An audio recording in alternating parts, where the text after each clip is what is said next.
Alright, in this segment we're going to talk about how to get a job in law enforcement. I know a lot of you want to do that, so let's get started.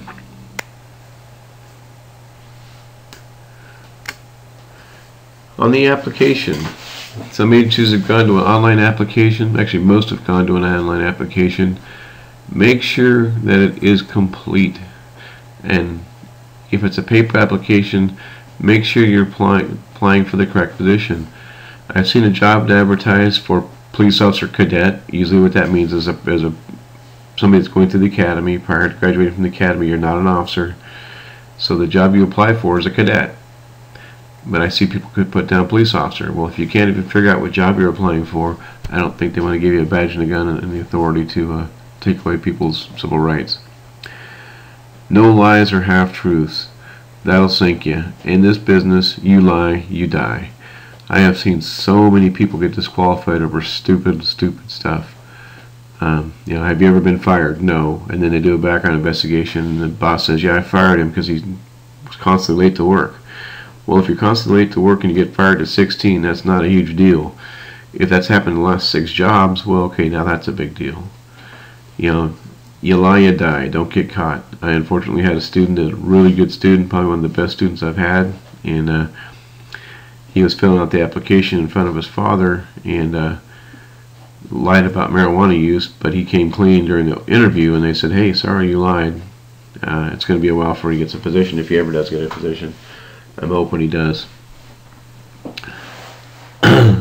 Sign where it says to sign on the application. I hired a lot of cadets in my career. I spent a lot of time doing interviews and stuff, and it's amazing how many misfilled out applications we've run into. Apply on time. If the deadline is May 1st, don't wait until May 3rd to send your application in. It's going to get rejected. Now you're going to start off in this with a written test. In California, it's 10th grade English. You'd be amazed that 50% of the people that show up there cannot understand and read and comprehend at 10th grade English. Most of you in this class, from the essays I saw, at least met that standard. There are study guides online. If you go to the California Highway Patrol website, if you go to the Post Peace Officer Standards Training website, they have study guides on what to study for. They're not going to give you the exact questions, but they're going to give you pretty close to what you need to know, so you don't get to go in there cold turkey. If you've been out of college for, well, you're here, so I'm preaching to the choir here, but if you have friends that are applying that have been out of high school and haven't been to college in 5 or 6 years, that 10th grade English is going to sink them.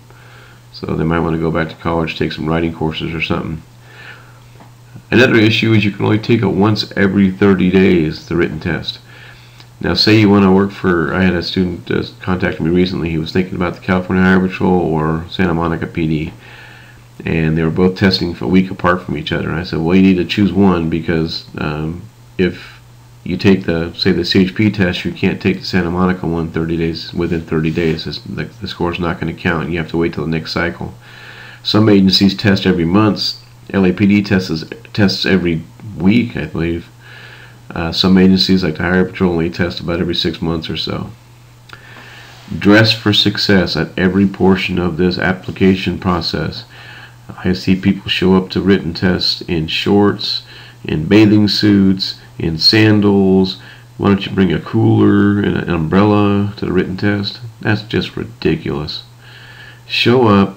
You don't have to wear your best business suit, but at least wear a nice looking shirt and tie, or a dress for the ladies, or a pantsuit. Just something that shows that you're a professional. I've seen chiefs of police stand out in front of the written tests and send people away that weren't dressed properly. I used to say, if you think about wearing it to work, if you wouldn't wear it to work, don't wear it to the written test.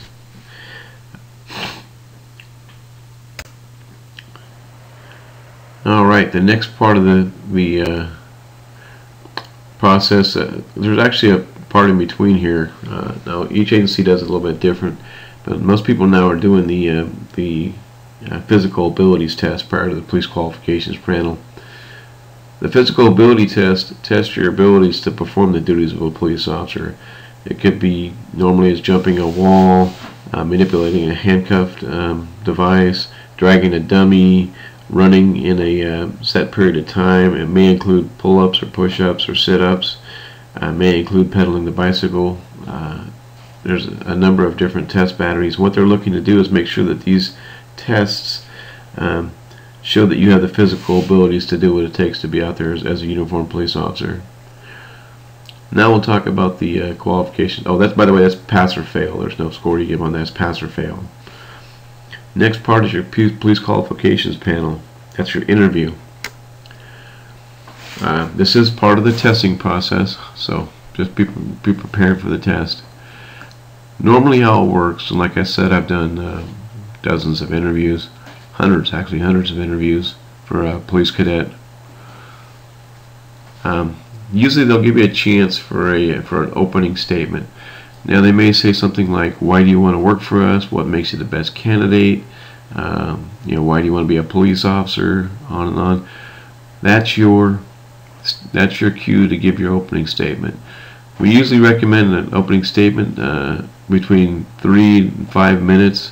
You don't want to go 6, 7, 8 minutes in an interview on an opening statement, because usually they only have 45 minutes to an hour. And if you spend 8 to 10 minutes doing an opening statement, you wasted a lot of time. In the opening statement, you just want to preview what you're going to tell them in an interview. You preview your education, you preview your experience, you preview why you believe you should get the job, why you think this thing is, why you're the best candidate to be there. Again, we'll talk about in a few minutes here about preparing for that part. Then there's the application review. Usually they'll go over your application, look over your work history, your personal history, and we'll talk about all that in a couple coming up sections. Then there's pattern questions, which are standard questions they ask every single applicant, and they have a set of answers they're looking for. They're also looking for your ability to think, or your judgment, and stuff like that. And then you're allowed to give usually a closing statement. Usually it comes up with something like, hey, do you have anything else to add? Anything you haven't talked about? Anything that you'd like to tell us that would help us get a better informed decision? Now, every once in a while you may have answered a question wrong in the middle of the test, and then you realize it later on. This is the point where you correct it. You might say, oh, you mentioned about leaving a job without 2 weeks notice. I remember once I did come in to my job at the pizza place. The boss didn't like me. I didn't like him, so I quit. But then I told him I'd work 2 more weeks. He said, I want you to stick around 2 more weeks, so I just left. Something like that. Not a big deal if you did it at 16. It's a big deal if it's done that 4 times in the last 5 years. So prior to your interview, go out and do some research on the agency. I was so shocked at how many times I'd ask a person, what do you expect to be doing out there? And they'd come up with, well, I think you guys probably drive around in a police car and probably write some tickets, and probably then you'd have the one that said, well, I did a ride-along. I did some research. I looked on the internet, talked to an officer, all kinds of stuff. And I was a police explorer, and this is what you're going to do. Pardon me. This is what you're going to do. You're going to, you guys have primary jurisdiction in the city of Torrance. You enforce the laws. You are a community service agency. You have a detectives bureau. You have a traffic bureau. You have a community services bureau and a public information officer. And on the ride along, we went out. We helped some people that were having a problem with a barking dog. We talked to a couple that were fighting. We got a drunk driving arrest. So if you go into an interview like that and you come up with all the answers, that's fantastic. Find out whatever you can about the agency. Most of you guys know, I work for the Highway Patrol, and a lot of people go in there and they know about the traffic mission of the Highway Patrol. That's only one of the missions we have. The Highway Patrol does general law enforcement. The Highway Patrol absorbed the state police back in 1995 and took over all the general law enforcement duties they have. So we have general law enforcement duties. They investigate murders and robberies and stuff like that. My apologies for the sniffles here. I've got really, really bad hay fever this week. Review your application again before you go into the oral interview. make sure that the details are correct. I used to point out overlapping dates, and question, were you working here, or both places, or what? Be prepared to answer any kind of mistakes or omissions. You see on the PowerPoint here, I've misspelled mistakes. I spelled it correctly there. Because people make mistakes. They can't spell. Just be sure to address it. If they ask you about it, hey, that's not my normal behavior. Normally I proofread my work and make sure it's right before I turn in.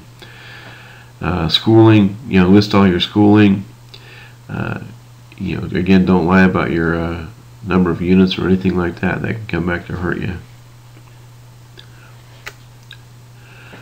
Law enforcement is very conservative. It always has been. For the very near future, it probably will be. So, dress for success. Business suits.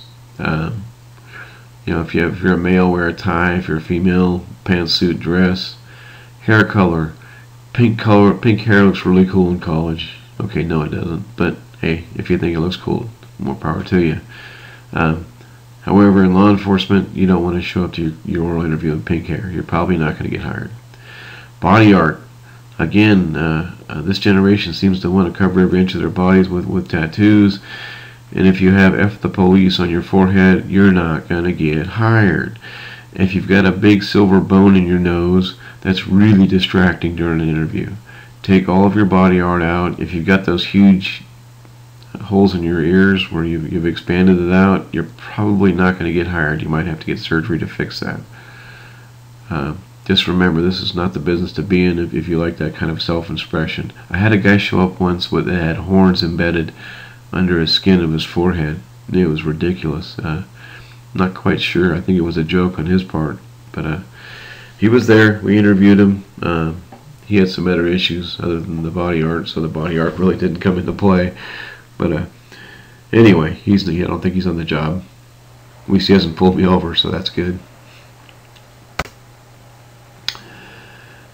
On your interview, be there on time.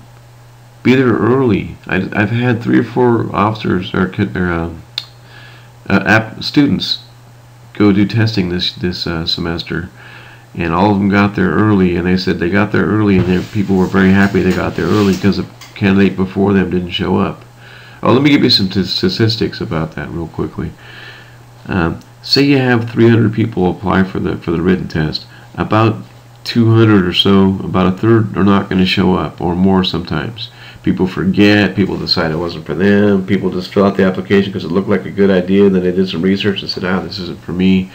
People get lost, whatever. About a 300 person test, only 200 are going to show up. Then you have the qualifications appraisal panel. Same thing happens. They schedule the interview, the people don't call to cancel, they get lost, they get better offers, they get something else, and so about a third drop off there. So if you get there early to the interview, you might make some extra points because you got there and you're able to let them get out for lunch early or something. I used to do recon the day before. My current job I have here at El Camino College, I had an interview at I think 11 or 12 in the morning. I got there about 6 in the morning and walked around the campus just to make sure I knew where the right building was that I needed to be in, where the good place to park was, stuff like that. I've actually gone the day before on some things just to make sure that I know where everything's at. Anticipate traffic delays. This is Los Angeles, folks. We get traffic delays a lot. Prepare for parking issues. I remember I did an interview in downtown Los Angeles once for a job.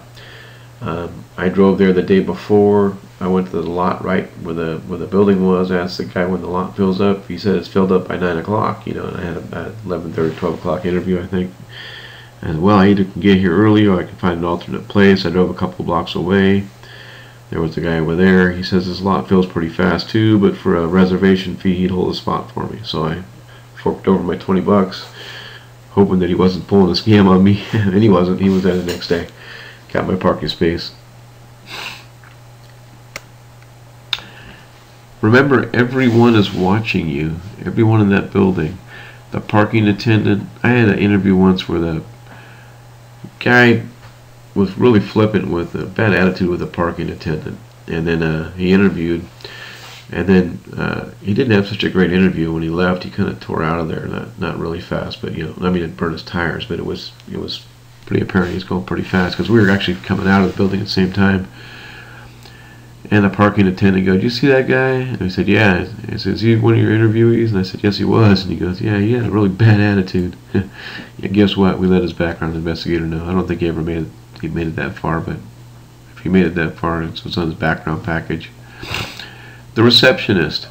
The receptionist could be, who knows who they are, but be nice to them. Be nice to everybody. When I applied for the job at El Camino College, the very first people I met were Carla and Carol down at the front desk. For those of you who've ever been on campus before, drop in and say hi. Very nice people up there. First people I met, they showed me around. They told me who was who, what the president looked like, on and on and on. The greeter. Normally there's a greeter that comes out to meet you. This could be a clerical person, could be one of the junior officers, because normally it's going to be a sergeant or above doing the interviews. When you greet the panel, firm handshake, let them know you mean business. Demonstrate a command presence. What that is that you're sure of your answers and sure of yourself. However, you don't want to get cocky. There's a difference between being cocky and having a command presence. We don't want to see wimps on this job here because you need to be a leader in the community. Greet all the panel members. They're all as important. Some people, let me give you an example. CHP panels were CHP sergeant and a representative from the State Personnel Board. The person from the State Personnel Board has done hundreds of interviews, if not thousands. A CHP sergeant, it's a temporary assignment. They could be there for 1 week, 2 weeks, 3 weeks, but it's usually only 1 to 2 weeks that you do interviews maybe once a year, twice a year. So the person that you really need to impress sometimes is a civilian. However, they keep staring back at the uniform and trying to impress the uniform, not knowing that that's probably not the right person. Back to the opening statement. I talked about it before. They may ask you a question. They may be a request. Tell us about yourself. They may say, why do you want to work for us? What makes you a good candidate? Why do you want to work for LAPD? On and on, stuff like that. 3 to 4, maybe 5 minutes tops. You don't want to bore them to death. You just want to kind of preview what you have. You don't want to go through every class you had in college and every job you had, because that's going to come up later on. Normally they go over your work history. They're looking for things like terminations. Were you ever fired? Again, if you were fired at 16, not a huge deal. If you were fired at 27, 28, 29, okay, that's a big deal. They look for write-ups. Think before you go in there. Have you had any write-ups? Do people get write-ups? Yeah, I used to get write-ups all the time on the job, even as an officer. You show up to work late, you made an arrest, you didn't finish a report on time, citizen beefed you because you were rude to them. You get written up for stuff all the time at work.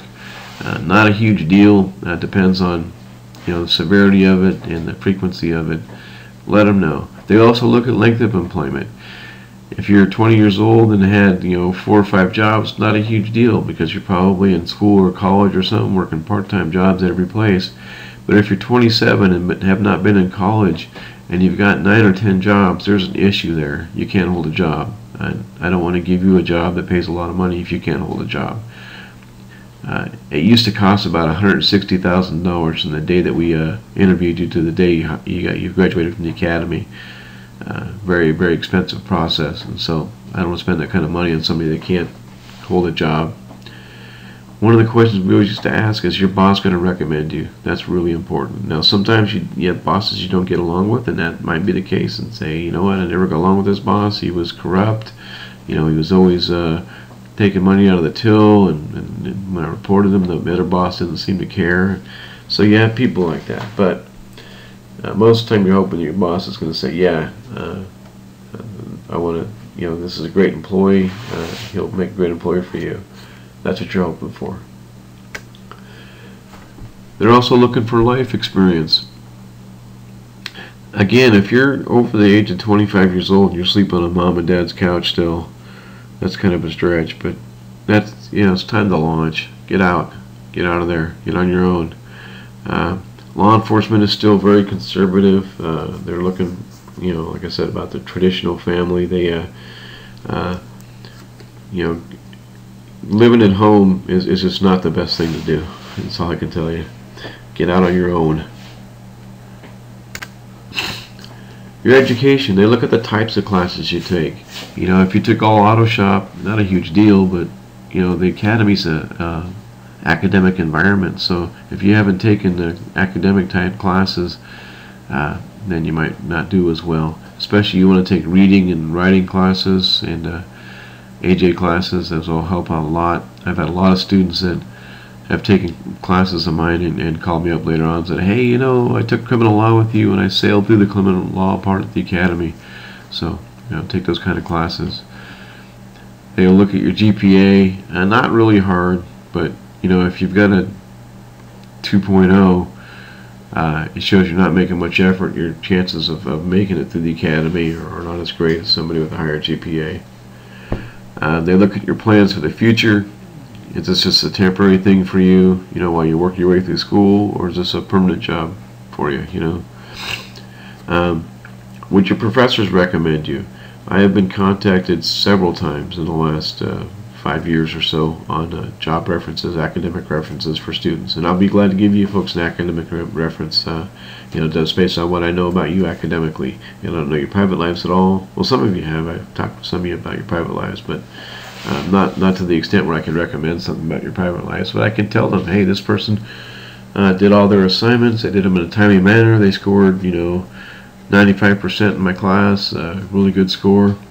They also look at what instructors you've had. If you're applying for a job in the South Bay of California here, and you've had Ray Lewis as a professor, Ray, if you guys don't know Ray Lewis, you'll take him for report writing and several other core classes here at El Camino College if you're an AJ major. And Ray Lewis was retired chief of police of El Segundo Police Department. Teaches one of the hardest report writing classes, and several executives in law enforcement in the South Bay here have gone through El Camino College. It's hard to find an agency in LA County that doesn't have El Camino College graduates working at the top of the agency. We're talking police chiefs, lieutenants, sergeants, stuff like that, captains. So they might ask you what instructors you've had and if those instructors would recommend you. Drug and alcohol history, you're going to complete what's called a personal history statement. You're going to talk about the drug use and alcohol use. Be honest and consistent.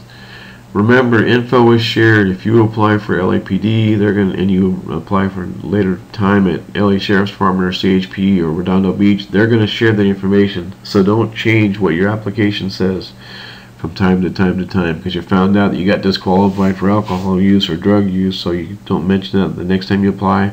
That'll sink you. They'll ask you why you did use. Sometimes they'll ask you why you didn't use. I didn't use because it wasn't for me. They'll also ask a big question about current use by friends and family. If you're getting into this business, you're going to lose some friends. Some friends are going to choose lifestyles different than the ones you want to do. And also, if you've got friends that are doing illegal stuff, you need to distance yourself from them. You need to say, hey, you know what, I know you like smoking dope, and that's not my thing, and I'm getting in law enforcement, so you need to find a new crowd to hang out with. You're not doing it at my house.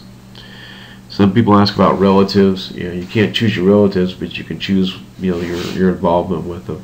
I've had relatives that do drugs. I have very limited involvement with them. It's more about like a casual thing. If we see them at a party or something, they're prohibited from coming to my house. If they're under the influence, they're going to do drugs. So just keep that in mind. Then they have some pattern questions, and I'll explain the pattern questions in a few minutes, but they're looking for judgment, maturity, the ability to react to changing scenarios. So what a pattern question is, a standard question, and they're looking for, there's no real right or wrong answer, but they're looking, there's some answers which have more of the elements they're looking for. So let me give you an example of a pattern question. Pattern question: you're on duty, you see a car waving down the street, you pull the car over, You balance them out. You give them a field sobriety test, and they fail to complete the field sobriety test as demonstrated, and you determine they're under the influence of alcohol. And you go to arrest him, and at that time he pulls out a badge and says, "Hey man, I'm LAPD. I'm just on my way home. I'm 3 blocks from home. You know, if I get this DUI, you know what's going to happen. You're in the business I am. You're going to get suspended." On and on. You know, I'm going to get all the same penalties as a normal Joe would get, but I'm also going to get the additional suspension from work. If you work at most places, they're not going to suspend you if you get a DUI. Some places do, but law enforcement definitely suspends you if you get a DUI. So what do? Do you arrest the guy, or do you let him go?